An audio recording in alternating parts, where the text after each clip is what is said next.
Ladies and gentlemen, once again, welcome to the Polish Consulate in New York. We would like all the respected guests for coming tonight. Special thanks to the Consul General of Ukraine, Mr. Oleksiy Holubov, and Consul General of Colombia, Mr. Crisanto Torres, and all the other colleagues from the diplomatic corps, the universities, all the researchers, and everybody. Feel welcome. Thank you so much for coming. We're very, very pleased to have you here tonight with us at the third of the series of events during which we talk to professionals, writers, and researchers talking about Ukraine and the recent situation there. Tonight, we are pleased to host a conversation with Stanislav Aseyev, who is here with us.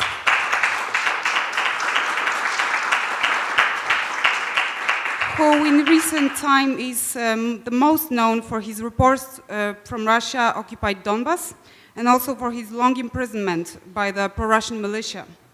The event is co-organized with the Harvard University Ukrainian Research Institute, and the conversation will be led by Dr. Oleg Kotsuba, who is the manager of publications there.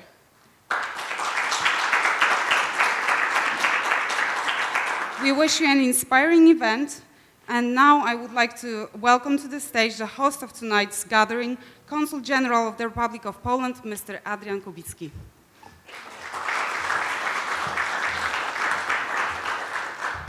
Thank you very much, ladies and gentlemen. Thank you for coming. I'm sorry for entering the room a few minutes late, but in fact the reason why I came late is because we were discussing with my colleagues yet different aspects of helping Ukraine. So the help is ongoing and we're constantly in action.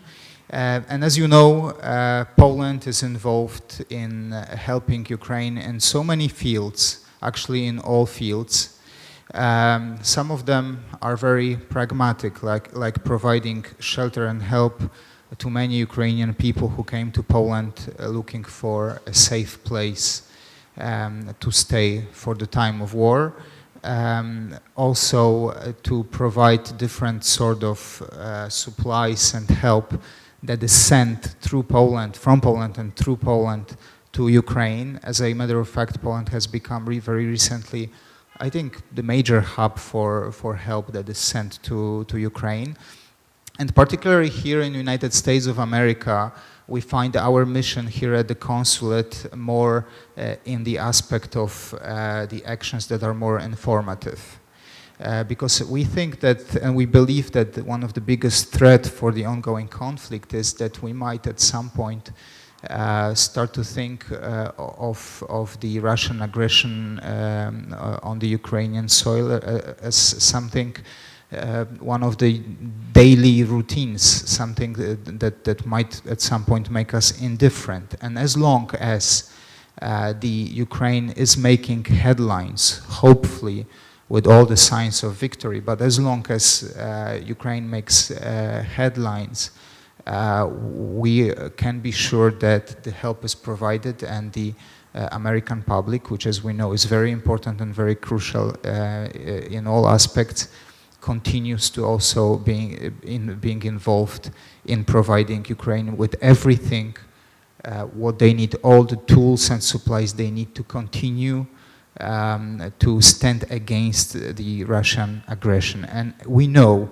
that the spirit is there, only supplies, all kind of supplies are needed to continue this mission of finally defend Ukraine and defeat Russia and Russians. And I think that we can hardly imagine better speaker and better guest than Mr. Stanislav Aseyev, who actually for him and actually for the world, but world didn't really realize that until very recently. For him, war started much earlier than 2022. And he was actually held in captivity and experienced the nightmare, and now he's very vocal of speaking what is the nature of this aggression. And I hope that this discussion will be very convincing to each and every one of you that there is no other solution but complete defeat of Russian army and full stop to the Russian aggression in Ukraine. So I would like to thank first and foremost Mr. Aseyev for coming here tonight. As a matter of fact, we were planning this event already for a couple of months, and the reason why it didn't happen is that Mr. Aseyev actually joined the forces, joined Ukrainian army to fight against, to join and participate in fighting against Russians. Finally was able to come to New York, so we are very grateful for your presence, and we are really hoping for a very informative, in-depth and very honest discussion. And I would like to also thank to Mr. Oleg,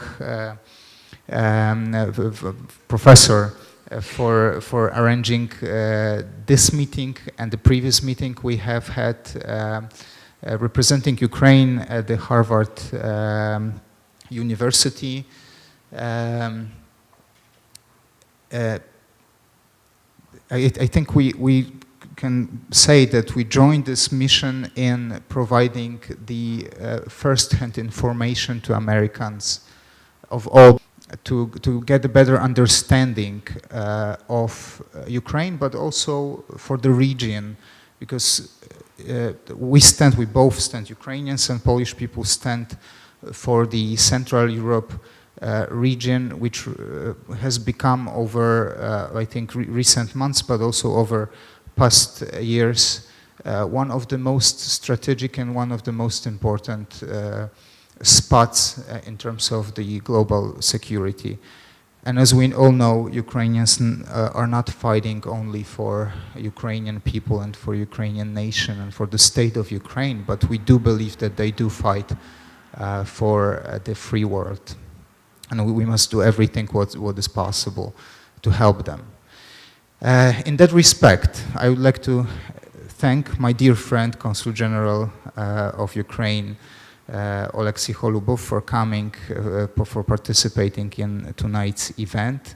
We work very close, but we as a Polish consulate, we are not even near to what the diplomatic corps together with the Ukrainian community is doing here in the United States to make sure that Ukraine is provided with everything Ukraine needs to finally win this war.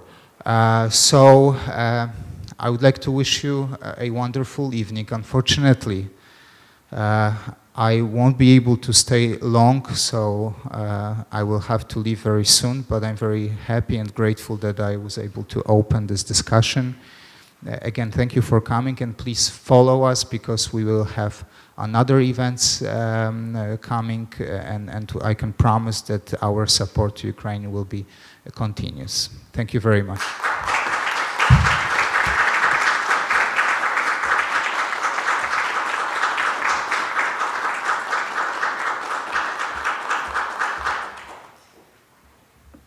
Thank you very much, Consul General. And now perhaps the microphone is going to go forward. Dr. Kotsiba, would you like to say a few words? Thank you so much. Yes, thank you very much.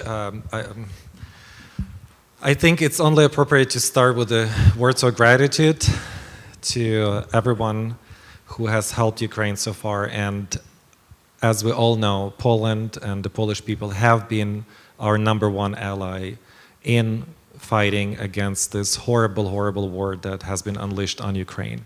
And so I would like to say from the bottom of my heart, on behalf of all Ukrainians, as well as to the consul and the vice-consul, who both have been so gracious in receiving Volodymyr Afeyenko and today also Stanislav Aseyev here today to help spread the word about what it means to live through something like this on the ground. And the reason that we at the Ukrainian Research Institute at Harvard are publishing these works is precisely to help inform the people in the United States and elsewhere about this first-hand experience. Because nothing can replace the human story of what these people have gone through. So please allow me to introduce once again Stanislav Aseyev, who is our star today, our guest. And Stanislav is both a journalist but also a writer. Besides the 2 books that he has already published, he's also the author of a collection of poetry, of a play, and of a novel. And I hope that as time goes by, that more of his works will be published in English to familiarize you also with his other works. He has worked for years for various Ukrainian newspapers and journals, including international outlets such as Radio Liberty, for example. And so when the war first broke out in 2014, in the spring and then in the summer, he stayed behind. He was born in Makiyivka and lived in Donetsk all of his life, and so he decided to stay and observe and report as a journalist on what was going on the ground.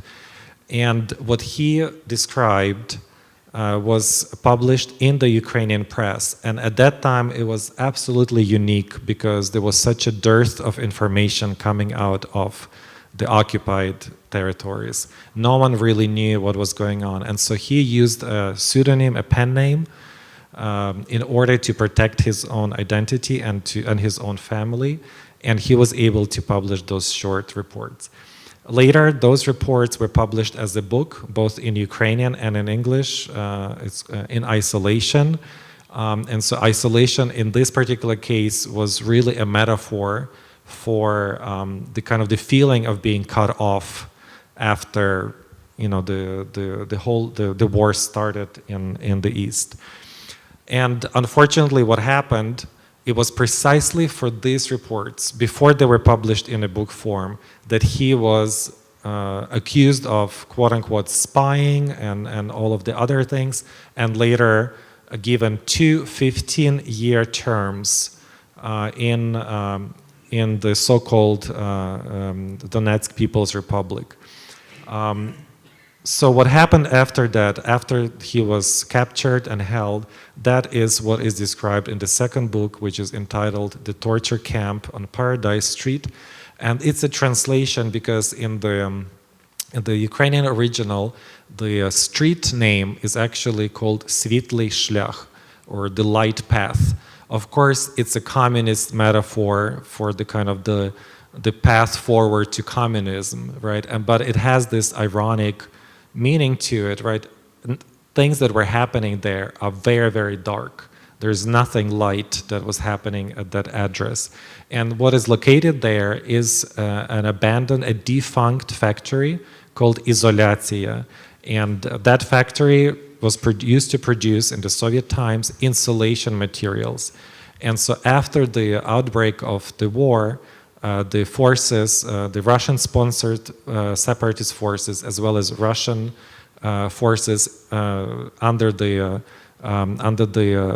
curatorship of the Russian security services, the FSB, took over that facility, that abandoned facility, and turned it into an illegal prison and a torture camp. Hundreds of people were killed and tortured in that illegal facility. And as we know today, after several cities and towns in East Ukraine and in northern Ukraine were liberated by the Ukrainian forces, this is precisely what Russian troops, what Russians are doing to Ukrainian citizens, to civilians who have not participated in any hostilities when they occupy those territories. And so this is why Stanislav Aseyev's experience is so important for us, because he is a first-hand witness, he is a journalist, and he is a writer who is capable of describing this, of putting this into words, because how many people who have gone through this are unable to do that after the trauma that they have experienced. I would like to start by reading an excerpt from the book. I think that just hearing that experience is really brings very closely what exactly is going on there and why it is important for us to pay attention. Just like Consul had said earlier today, As long as these things are known, as long as Ukraine continues to make headlines, or at least staying somehow in the spotlight, there is a chance at averting these horrible things, or pushing harder for the war to be over by helping Ukraine to win. So I would like to start by reading this excerpt, and then we will proceed with the conversation. So this is chapter 9. It's on page 101, and it's entitled Torture, a Personal Experience. I must begin by reiterating that torture is a complex system of measures whose goal is not so much to break a person physically as to destroy them as an individual. This is why intimidation, which makes physical pain more acute, and humiliation are so important. What I am about to write does not aspire to be a comprehensive catalog of torture methods practiced in various penal basements around Donetsk. My goal is merely to convey my personal experience with the so-called treatments, in quotation marks, a favorite euphemism among prison guards that I underwent. My own treatments took place not at the isolation facility, but a good 6 weeks before I got there, in well-lit, commonplace office rooms in downtown Donetsk in the middle of the day. I was astonished when I was first brought handcuffed into a room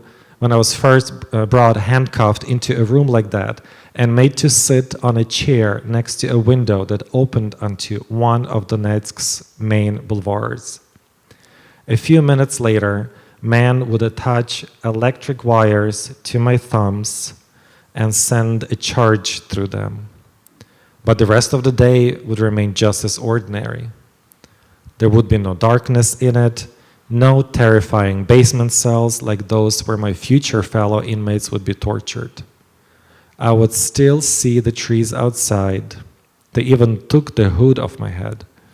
The bright May sun that shone just as gently, and a bit farther off, people at the bus stop who were waiting for their buses while my body spasmed and contorted. The absurdity of all of this being squeezed into one small fragment of the city would astonish me many times over. To begin with, however, I was brought into the office to face the mildest tool known to the locals, the PR-73, a standard Soviet police rubber baton. For a while they hit me with it on the same spot right above the knee. It only took a few minutes for my skin to swell into a soap bubble inside my jeans.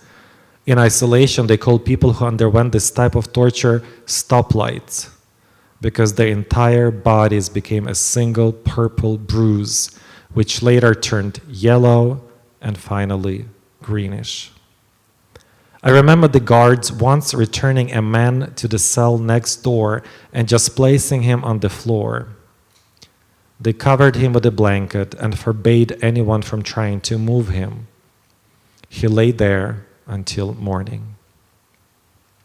I did not reach the full stoplight status like that man, but while they were beating me, my interrogators expected me to answer the questions, which amounted to a general inquiry as to what sort of scum or animal, тварь in Russian, I was, that I didn't respect the people's choice to live in a separate country.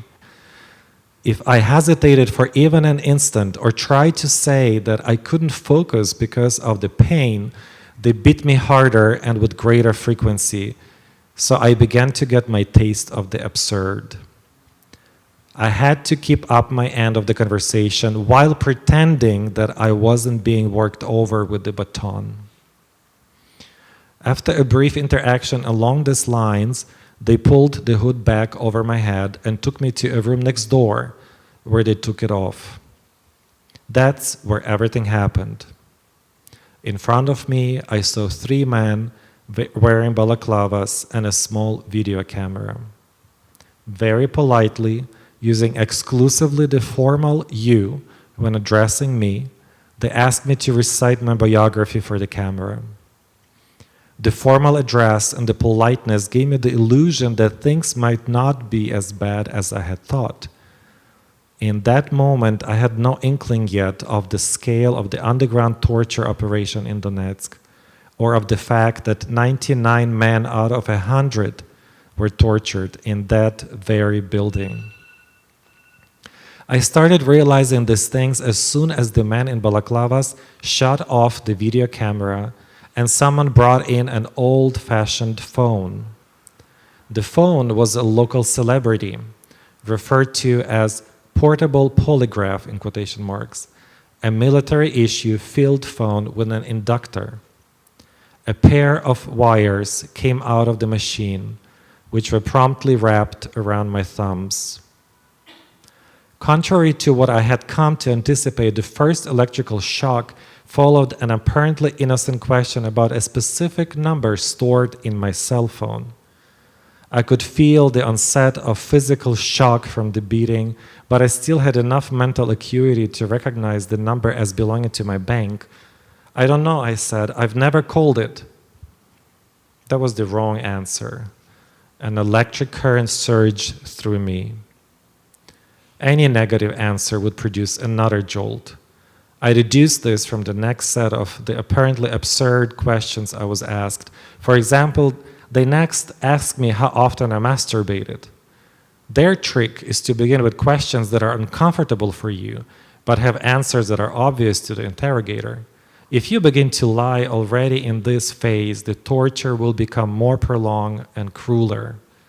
On top of this, they try to disorient you by intermixing questions about, in my case, the espionage with which I had been charged, and whether I believed in God or had ever jumped with a parachute. This evident chaos has one specific goal: to make you lie. When asked about the parachute jump, I replied yes, and was immediately asked to name the type of parachute I had used.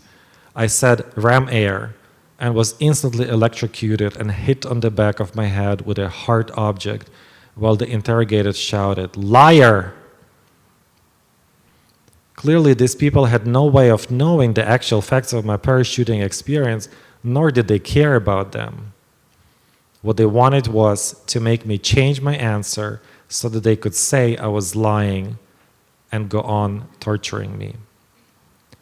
Questions about my family or whether I believed in God created the illusion of a respite, a human conversation, which made the electric shock that followed all the more painful. And remember, throughout this interaction, the mildest form of address used towards the subject is scum, which is also intended to lower their self-esteem and engender a sense of being culpable. Then, when the conversation turned to God, one of them addressed me with a formal "you" before shocking me again. A roller coaster ride, engineered straight out of a Soviet-era handbook. Of course, you come to assess all of this later, once the torture is over, but there were details that I grasped that very day. For example, as soon as they had me sit down, one of them said brusquely, "Why should we even mess with him? Cut off his fucking head and drop him in the river." And yet I saw that they were all wearing balaclavas. And why would you hide your face if you were really about to cut off someone's head? Another thing, they kept asking me about a liaison, a messenger, who of course didn't exist. That's when I realized that I mustn't, under any circumstances, make anything up. Yes, every time you say no, they dial up the electricity, but it's better to bear the increasing shocks than to get mired in a tangle of fictions, which in the long run would hurt you much more.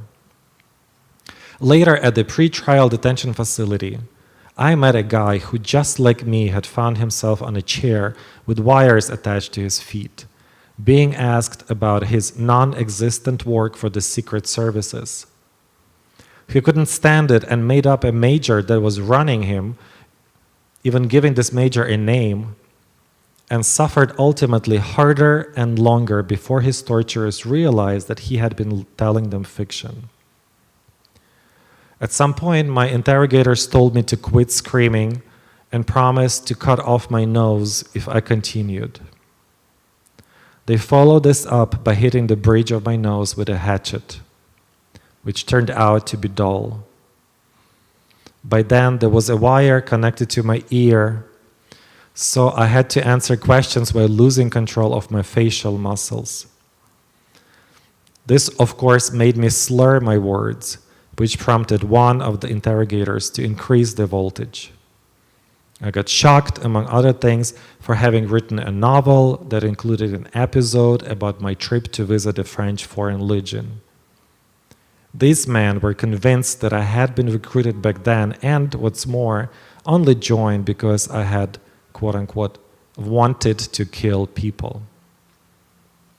I was feeling pretty indifferent to the whole business right then, as I was barely upright and only intermittently conscious when they shocked me again.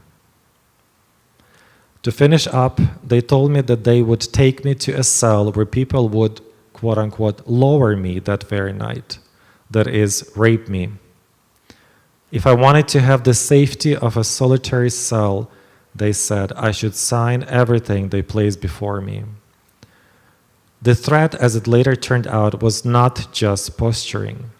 In isolation, sexual assault was widely used against both men and women. The administration kept specific inmates to do the job, and afterward hid them in separate cells to protect them from the rest of the prison population. In the end, that night, I did land in a solitary cell in the basement, where I spent the next 6 weeks before being transferred to the place that made me beg to go back to that basement cell.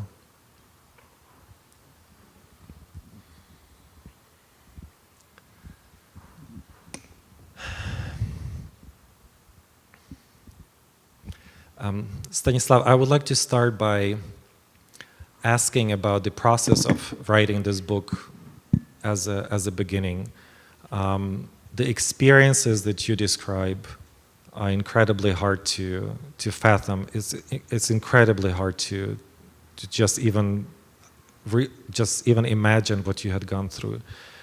Writing about this is a whole different level of processing this experience. Could you speak just a little bit more about how you decided to write about this, why, and what it means to you to have written about this? Добрий вечір. First of all, let me say thank you for this evening, for this invitation, your support actually to our country. It's very important. I will speak in Ukrainian, if you don't mind. Що стосується питання Олега про написання. Ну, перш за все, я хотів би сказати, що навіть з цього уривку ви можете побачити, що в тому, що відбувається в тортурах, є певна структура. Вони не хаотичні насправді. First of all, I would like to say that as it relates to the torture that I recounted in the excerpt, there is a structure to it. It's not just, casual. І це один з сенсів, чому я почав писати про це вже на свободі, якщо ми кажемо про свободу, щоб пояснити людям, що те, що відбувається, насправді це ціла система, яка має коріння ще за радянських часів. And that's one of the main reasons I began writing about this when I was liberated in freedom, and to explain that there is a structure behind this system of torture that goes back to Soviet times.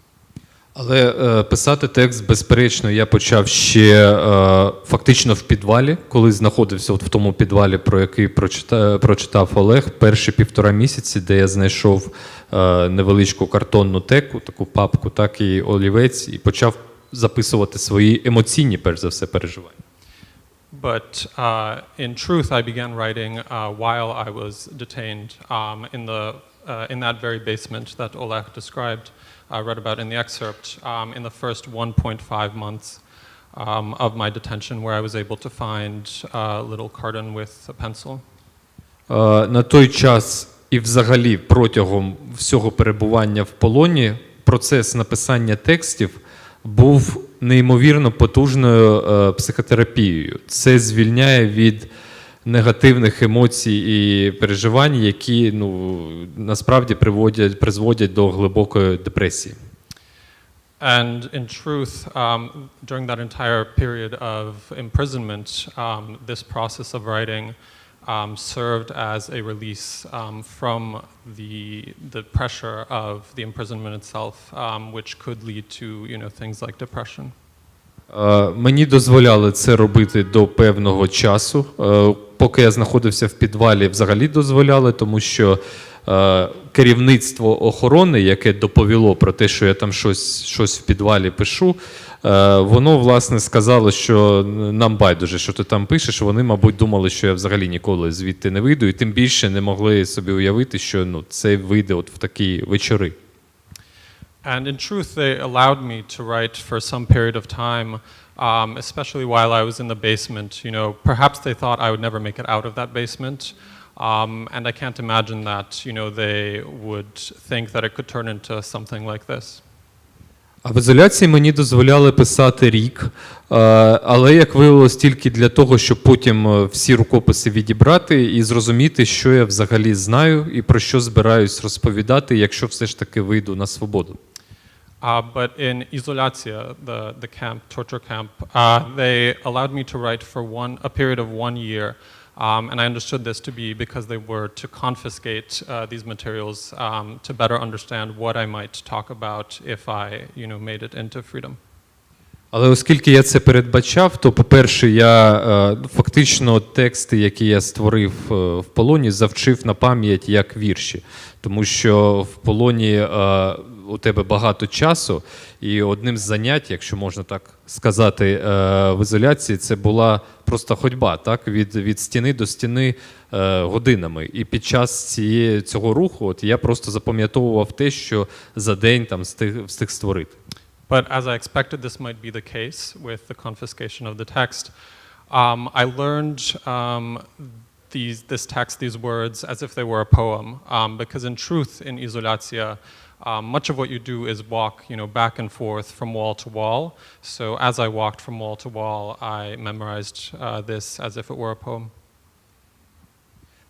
І вже потім, коли я опинився у звичайній в'язниці, де можна було писати, ніхто цього не забороняв, я за пам'яттю переніс все, що я написав в ізоляції, і потім вивіз це до табору, а з табору вже вивіз на свободу.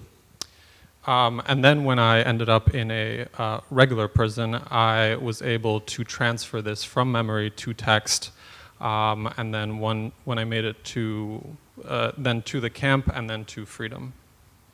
Ця частина, ця глава, взагалі-то, яку зачитав Олег, вона насправді була створена ще в полоні, але не записана мною, тому що вона специфічна і могла бути використана однозначно проти мене. Так? І тому я часто тексти просто створював, як ті ж самі вірші, просто не записуючи їх. And this particular chapter that Oleg read was actually created while I was in captivity, but it wasn't written for the reasons described.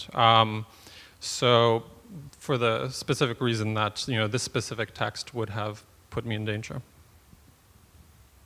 Дякую. Thank you. So I would like to now perhaps rewind a little bit back and just kind of try to analyze and kind of see how you interpret, what happened to you yourself, right? Because today so many people find themselves in a very similar situation, as we know. So our event today is entitled "A Prisoner of War," and so the big question is: were you a prisoner of war? Because you were arrested and you were detained for reports that were published in the press and later as a book. At that time, you were not in the military, you were not fighting with arms in your hands, and so on. So, what kind of prisoner were you? How do you interpret what happened?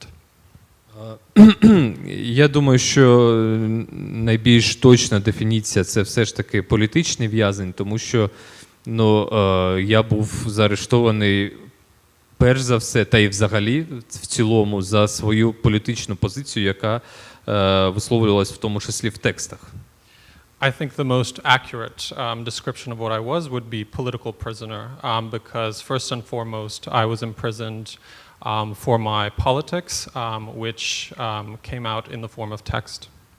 І насправді цьому такий паралельний, скажімо так, доказ з огляду на інші є в тому, що під час катувань їх перш за все цікавили насправді не тексти. Вони намагались показати, що вони взяли не журналіста, а комбатанта. Їм було дуже важливо, щоб я підписав зізнання у шпигунстві, тому що інакше це б виглядало виключно як розправа над журналістом. And in fact, what came out during the torture was that they did not arrest me as if I were a journalist. They sought to portray me as a combatant and get me under charges of espionage in particular. Тому як технічно, так взагалі-то і по суті на фоні тих людей, які дійсно на той час і зараз боронять нашу державу зі зброєю в руках і знаходяться вже в полоні, на жаль. Звісно, я не можу себе назвати військовополоненим, це було б неправильно. Скоріше, все ж таки, це або заручник, бо цивільні там, як правило, фактично заручники, вони не мають часто політичної навіть позиції, або в моєму випадку, скоріше, політичний в'язень. And as many of our people find themselves in the situation, people that are defending Ukraine with a weapon in their arms, find themselves in imprisonment in these territories. I cannot necessarily call myself a prisoner of war, but I could perhaps call myself a hostage or a political prisoner. Дякую. And so then that, of course, raises the question of who's prisoner, right? So who are the people that, that you were a prisoner of, right? So who are the people that run facilities such as izolyatsia, isolation? Who coordinates them? Who gives them orders? How is that system organized? Now, because you were there, you have that knowledge. Perhaps you could tell us a little bit more about that. Окей. Перш за все, ми маємо розуміти, що ізоляція досі існує, і це 100%.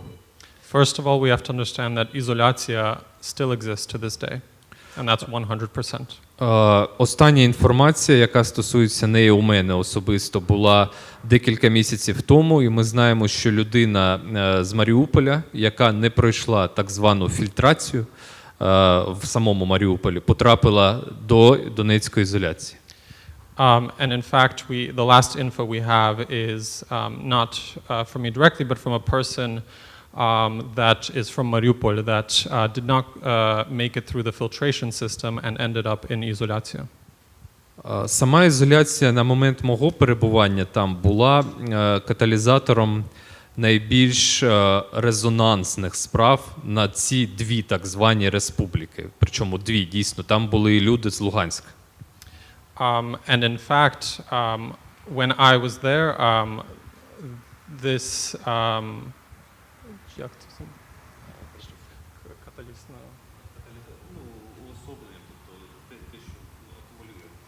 a catalyst, an accumulation of kind of the resonance of the Donetsk People's Republic and the Luhansk People's Republics. Половина в'язнів, умовно кажучи, там була зі статтями шпигунства, тобто їх звинувачували у проукраїнській позиції і, відповідно, у зв'язку з українськими спецслужбами. Half of the prisoners there were under charges of espionage and having connections to the secret services of Ukraine.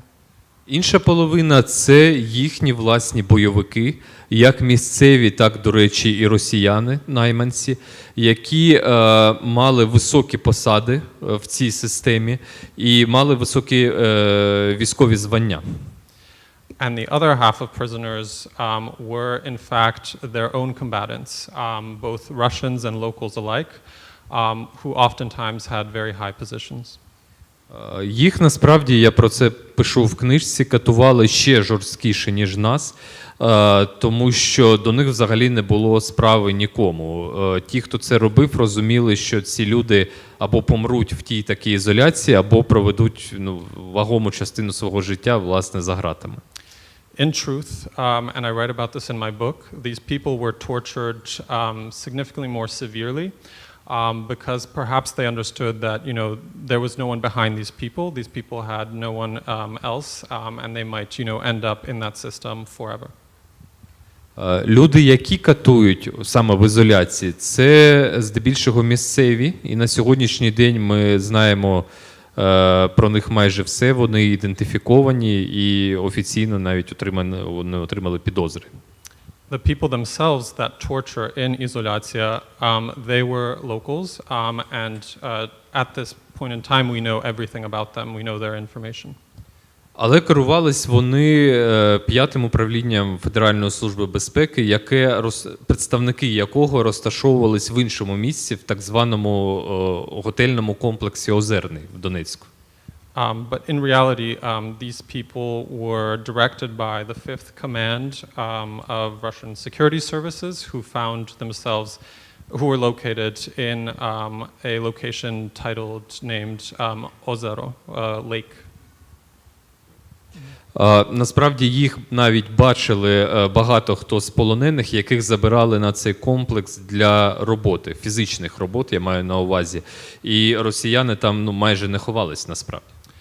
And in truth, many of the prisoners saw these people, these directors in person when they went to, labor. And in fact, the Russians did not try to hide these identities.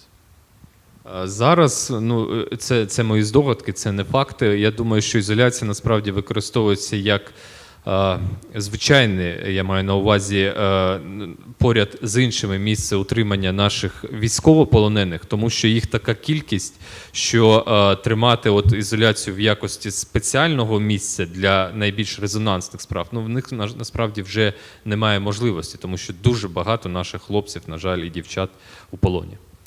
And my hypothesis is that Izolatia is used as just a regular prison camp right now, because in truth, so many of our soldiers from Ukraine are, prisoners of war in the system right now. So that directs me then to turn to the head or the boss of the isolation facility during your time, the notorious Palich. So we know that he was arrested in Kyiv, but there is a whole story behind that, right? So perhaps you could tell us a bit more about that person and also how he came to be arrested afterwards. Дійсно, ізоляцією на час мого перебування там керувала людина, яку всі ми називали або Перший, або Палич. Truly, during my time at Izolatia, the person in charge of the facility was a person we called First, Pershey, or Palich. Це унікальна людина з величезним, звісно, знаком мінус, але тим не менш це випадок, який дійсно, я думаю, що війде в історію насправді, не тільки України. And this person is, very unique, has left a very, negative mark, and in truth will go into history for this. Якщо казати суто формально, це людина, яка закатувала сотні людей за роки, зґвалтувала і навіть вбивала в'язнів в самій ізоляції. And, if we are to discuss this, formally, pseudo-formally, this is a person that tortured hundreds, raped them, as well as, killed these prisoners. Він класичний такий психопат, садист та алкоголік. Він дуже зловживав алкоголем, і це напряму впливало на його психічний стан і відповідно на те, що він робив з полоненими. He was a classic psychopath, sadist, and alcoholic, and in fact, his abuse of alcohol had a great effect on his activities in the Izolatia. При цьому сам він не покидав ізоляцію. Він мешкав на другому поверсі просто над нами і постійно казав таку фразу, що це не ви зі мною сидите, це я з вами сиджу. And in truth, he never left Izolatia. He lived on the second floor of Izolatia, and he would say this phrase, this isn't you staying here with me, it's me here staying here with you. Це було зроблено його керівництвом для того, тому що він дуже багато знав за ці роки і знав в тому числі представників Федеральної служби безпеки, які безпосередньо віддавали всі ці накази. And this was done for the reason that, he knew a lot of information. He knew the federal, security service agents. В середині лютого 2018 року він в черговий раз вночі переламав всю ізоляцію і майже забив до смерті одного з полонених. In fact, in mid-February, in 2018, he, broke through Izolatia and almost, beat a prisoner to death. Після цього його в черговий раз свої ж підлеглі за наказом керівництва кинули в підвал цієї ж ізоляції, закрили просто. As a result of this, they threw him into this very same Izolatia, into the basement. Його керівництво зрозуміло, що він абсолютно вже не може контролювати себе, і тому його забрали з ізоляції і тільки привозили тоді, коли треба було катувати нових в'язнів. His command understood that he could no longer continue to perform his duties as such, and would only bring him in when there were new prisoners to torture. Якщо казати дуже коротко, зрештою він втік з Донецька до Російської Федерації, а з Російської Федерації до України, запропонувавши свої послуги, свою інформацію, все, що він знав, українським спецслужбам. And to put it shortly, if we are to put it shortly, he escaped the Donetsk People's Republic, so-called, to the Russian Federation, and from there went to Ukraine under an agreement with the special services of Ukraine that he would offer, the information he had to them. Його дійсно використовували декілька місяців наші спецслужби, Служба безпеки України в своїх операціях. And the special services of Ukraine did truly use him for a number of months for their own operations. А потім, як з'ясувалось, просто відпустили в Києві. And then, as it seems, just released him in Kyiv. Я про це дізнався, про всю цю історію, його перебування в Києві тільки в жовтні 2021 року. And I discovered this whole story of how he ended up in Kyiv only in October of 2021. Тоді я задзвонив Христу Грозєву з Білінгкет, моєму другові, і попросив за його зв'язками, каналами дізнатися, чи це взагалі все правда. І буквально за день він це підтвердив, що сказав, що так, Палич десь в Києві, але вже ніхто не знає, де саме. And I called a colleague at Bellingcat to investigate whether this was in fact true.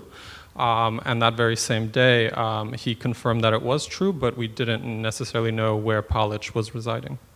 І тоді ми почали розмотувати цю історію, і буквально за місяць вийшли на інформатора, людину, яка знала адресу Палича в Києві, з чим ми, власне, і прийшли до поліції, тому що до Служби безпеки йти було, зі зрозумілих причин не можна. And as we began to unravel this story, in about 1 month, we were able to locate an informant that could share Palic's address with us. And from there, we went directly to the police because, we felt for a number of reasons going to the special services of Ukraine would not be the way to go. Але Служба безпеки дізналась про те, що ми знаємо, що вони відпустили цю людину і знаємо, де вона мешкає, і що на сьогодні-завтра відбудеться арешт з боку поліції. І тому вони вимушені були його самі заарештувати 9 листопада 2021 року. And in fact, the special forces did find out that the police intended to arrest Polic and were, basically forced to arrest him themselves, and they did so on the 9th of November 2021. Зараз по ньому йдуть суди в Києві, в яких я теж беру участь. І, власне, він на судах, він не розуміє, як він опинився на суді, постійно кричить про те, що йому обіцяли свободу, так що він тут не має бути. And in truth, Polic is now involved in a number of lawsuits in Ukraine, and he, doesn't understand how he ended up there. And in fact, in these courts, screams about how he was promised freedom. Але саме з цього випадку почалась історія Justice Initiative Fund, нашого фонду пошуку воєнних злочинців, який я не так давно насправді заснував. But in fact, from this experience came out the Justice Initiative Fund, the founding of the Justice Initiative Fund, which happened not too long ago. So this is a perfect segue to the next, perhaps the last question before we open the floor for questions and answers. I find it absolutely fascinating and quite unbelievable that having gone through something like what you have gone through, that you did not give up, but in fact, publishing these books and publishing your testimony has become just the first step in your activities to help bring these criminals to justice. And so the Justice Initiative Fund that you just recently launched together with other participants is one such initiative. And kind of the main idea there, from what I understand, is to find these people, so both people in Izolyatsiya as well as Russian war criminals committing these crimes in Ukraine, and bring them to justice. Could you tell us a little bit more about the idea behind this fund and how the mechanism works? Насправді те, що ви сьогодні бачите, я маю на увазі і книжку, і мою присутність тут, і розповідь про фонд, це все одна єдина стратегія, яка вийшла з теми ізоляції. In truth, what you see here today, everything from the book to my presence here to the fund, is, a mechanism, a strategy that came out of Izolyatsiya. Палич сьогодні за ґратами завдяки тому, що на момент його арешту, точніше, коли ми його знайшли в Києві, існувала книжка і був величезний резонанс з теми ізоляції. Тому спецслужби не змогли зам'яти цю справу і, що зветься, порішати. And in fact, Polic is behind bars today, not only because, we found him in Kyiv, but also because this book existed. And there was, already attention to the case of Polic and Izolyatsiya that did not allow, law enforcement to just kind of figure it out, Але після його арешту переді мною постало питання, як, власне, дотягнутись до тих, кого немає на підконтрольній Україні території, чи просто до росіян, які десь там в окупації або в Росії і вчиняли воєнні злочини. But really, after his arrest, an important question came up: is how do you reach people that aren't on territory controlled by Ukraine, whether that's the territory that is occupied, or those very Russians that participated in these war crimes. Я вирішив поєднати досвід Ізраїлю та досвід Сполучених Штатів Америки. And I decided to connect the experiences of the United States and Israel. Як ви знаєте, після Другої світової війни Ізраїль дуже довго шукав нацистських воєнних злочинців по всьому світові. Це була проблема, яку вирішував, власне, сам Ізраїль. As you might know, after World War II, Israel searched, for these Nazi war criminals for a very long time, and it was, specifically Israel that undertook this task.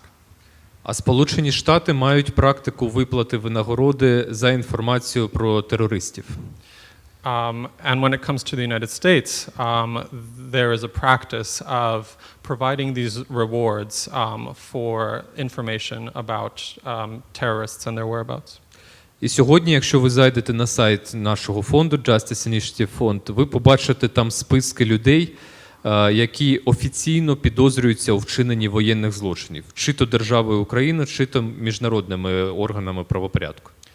And right now, if you go onto the site of the Justice Initiative Fund, you will find these lists of war criminals, that are either,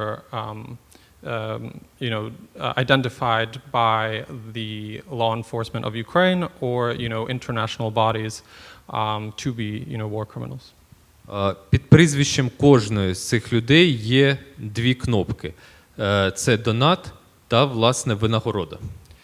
And under the surnames of each of these, individual war criminals, there are two buttons. One is a donation, and the other button is a reward.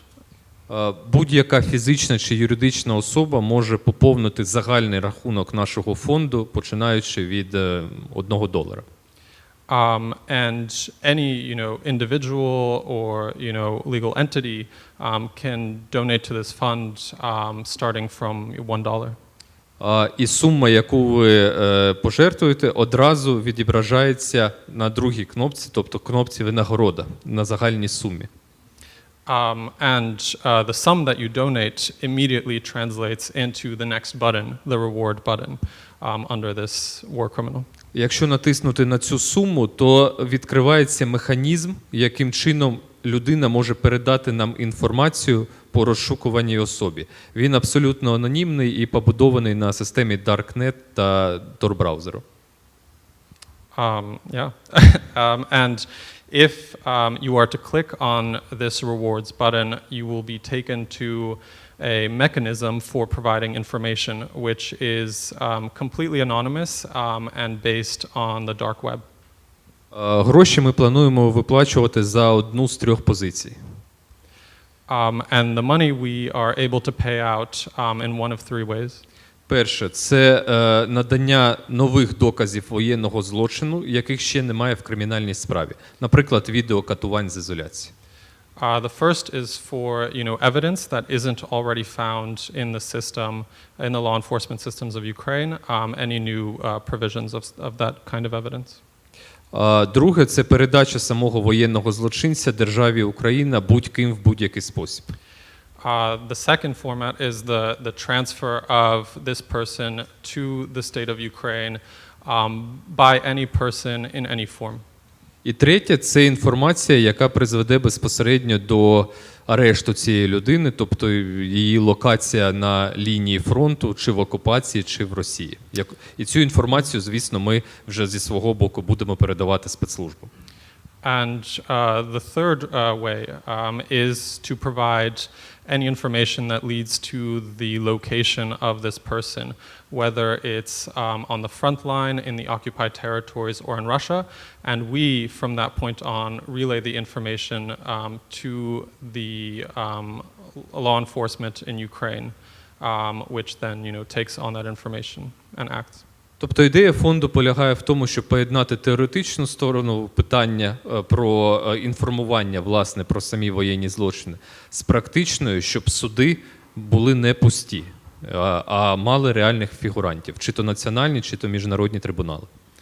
And in truth, the idea of the fund is to combine both the theoretical and the practical. So the theoretical of spreading information about these war criminals and war crimes, but also the practical of ensuring that these lawsuits are not dealt upon empty seats, right? That the courtrooms are not without the defendant. Thank you, Stanislav. And I invite everyone, once the book is released, for general audience to read why this is so important to do this. And so I'm happy to open the floor for Q&A.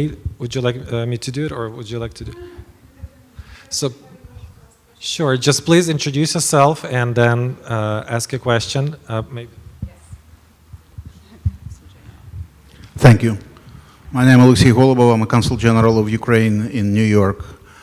I'll try to be as brief as possible. Firstly, I wish to thank пане Станіславе, вам подякувати за вашу можливість бути з нами сьогодні, пане Юрію, and to cordially thank our Polish friends, brothers and sisters for helping us not only through weaponry, through your hospitality to our displaced Ukrainians, through support of every form, but also helping us and helping the all democratic community to bring the words of truth to the rest of the world, which is very important on the backdrop of Russian heavy machinery of propaganda, which turns the picture of a white color to black.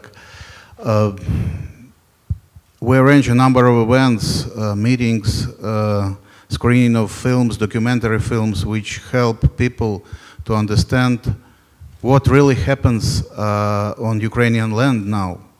Because nobody knows the scale and character of this war. The far we are moving from the Ukrainian borders, the less truth, the less adequacy we feel outside. It is very important, and I cordially thank you, Mr. Aseyev, for being with us, for sharing with us this word of truth.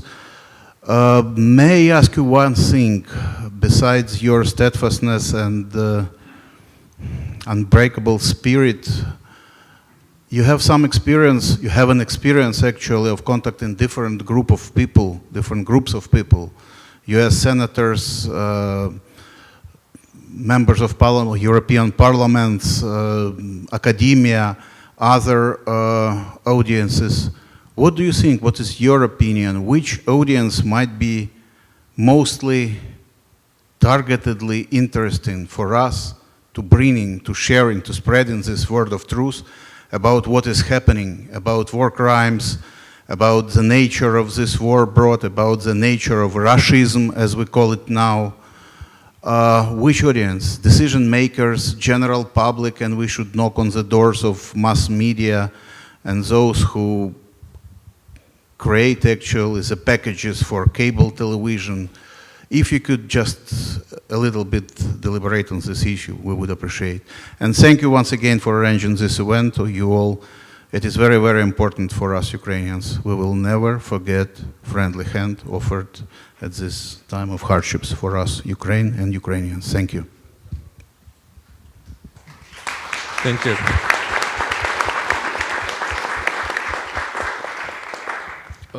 Насправді я вже майже 3 роки розмовляю з різного дійсно рівня політиками у Європі і у Сполучених Штатах. In truth, for the past 3 years, I'm in conversation with politicians of all levels in Europe and the United States. І відверто кажучи, розповідь про ізоляцію і про подібні місця не вражає західних політиків, тому що це сприймається як одна з чергових історій на фоні Сирії, Іраку, Лівії, Судану і тощо. And in truth, the recounting of stories, of Izolyatia or such places does not impress these Western lawmakers necessarily when we look at it in the context of Syria, Iraq and other places that also have experienced war. З іншого боку, я мав буквально декілька тижнів тому величезну кількість зустрічей в Вашингтоні з питання нашої ініціативи Justice Initiative Fund. From the other side, I did have a great deal of meetings in D.C. last week, specifically to discuss the Justice Initiative Fund. І мушу сказати, що чим далі людина від officials, тим ближче їй ця ініціатива, тому що офіційних посадовців це скоріш напружує, ніж викликає бажання допомогти. And in truth, it seems that the further someone is from a seat of power, the more they are moved by this initiative and these stories. Because in fact, when detailing these stories to people in power, to officials, it in fact stresses them out more rather than pushes them to action. Але офіційні посадовці реагують якраз на тих людей, от про яких я кажу, що вони сприймають дуже тепло ці ініціативи. Тому я б насправді, відповідаючи на ваше питання, робив фокус саме на таких людях, тобто на групах неофіційних, там, скажімо, там, конгресменів чи навіть там Рада Європи. Ці люди вже все знають і насправді свої максимальні важливості, які вони вважають максимальними, вони вже застосували. Тому я б саме користувався б, скажімо так, громадським сектором.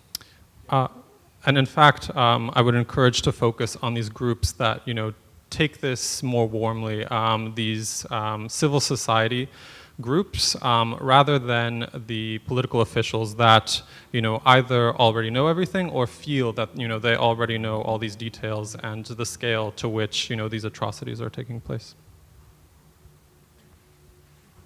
Any other question from the room?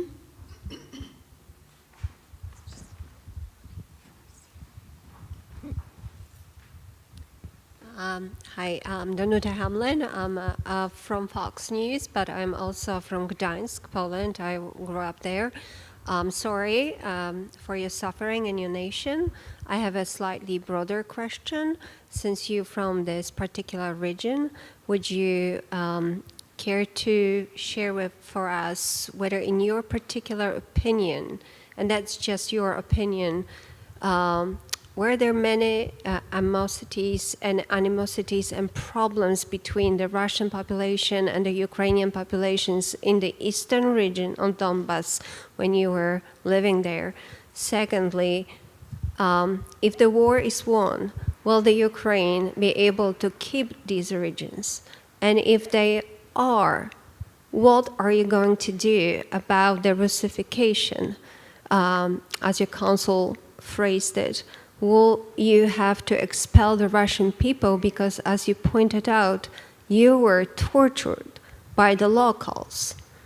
What is it to be done in a broader picture to avoid that in the future? How would that be wiped out from the Ukrainian soil for the future?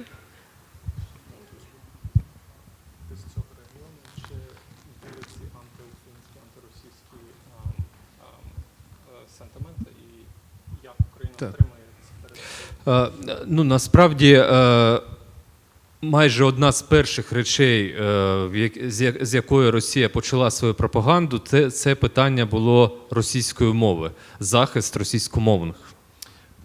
In truth, the first point with which Russia began its propaganda was the question of language and the defense of Russian speakers. Перед вами якраз людина російськомовна. Я все своє життя розмовляв російською, українською розмовляю тільки з часу, коли вийшов з полону. And in fact, right before you, you're looking at a Russian speaker, right? For much of my life, I was a Russian speaker, and only after leaving prison did I begin to transition more to Ukrainian.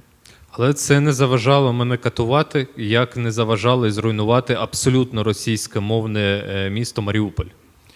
And this absolutely did not get in the way of torturing me and torturing a Russian-speaking city such as Mariupol.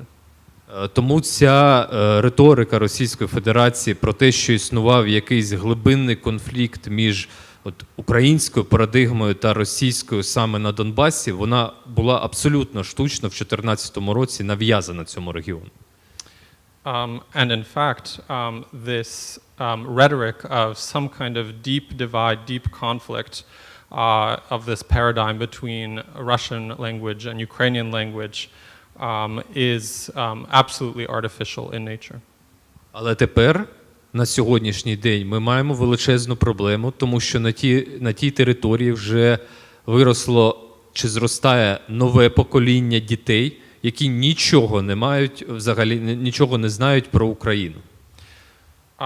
But in truth, today we have a big problem because in these territories there is a new generation of children that have grown up or are growing up that have no connection to Ukraine because of the circumstances. Вони не знають української мови, вони не знають української історії, і їхня географія офіційна в школі, вона закінчується Донецькою областю, і то зараз вже це буде навіть Російська Федерація, так, після того, як вони офіційно анексували ці території. They don't know, the Ukrainian language. They don't know Ukrainian history. Their geography ends with the Donetsk People's Republic. And in fact, even now, it won't be the Donetsk People's Republic with, the official annexation of this territory. Their geography will now say that this is the Russian Federation. Чи є у нашої держави розуміння, що нам робити з цим регіоном після звільнення? Я думаю, що ні, тому що потрібна величезна і глибока гуманітарна програма, яка буде заснована на досвіді от таких, скажімо, локальних конфліктів, які були ще до України, насправді.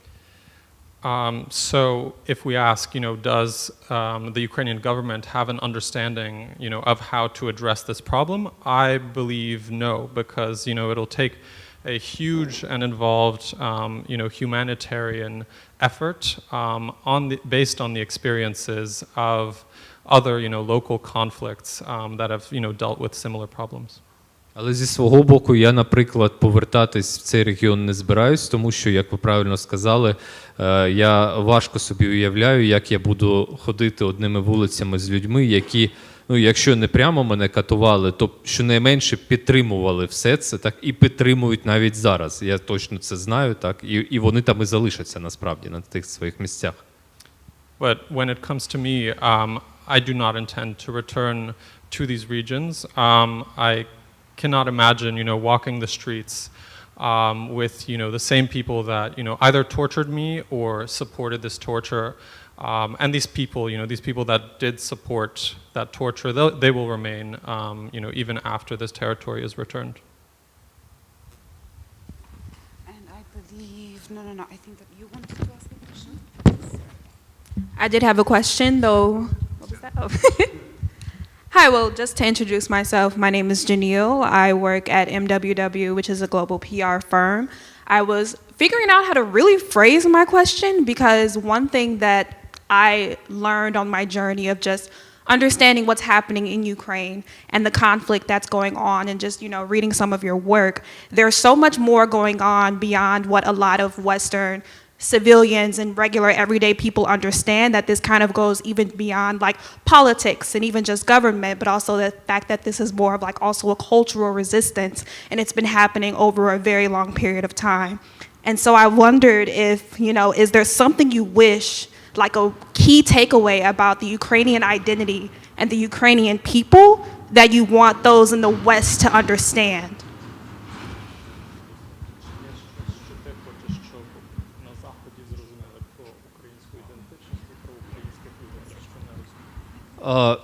Безперечно, головна теза полягає в тому, що українці та росіяни – це не один народ. Це однозначно.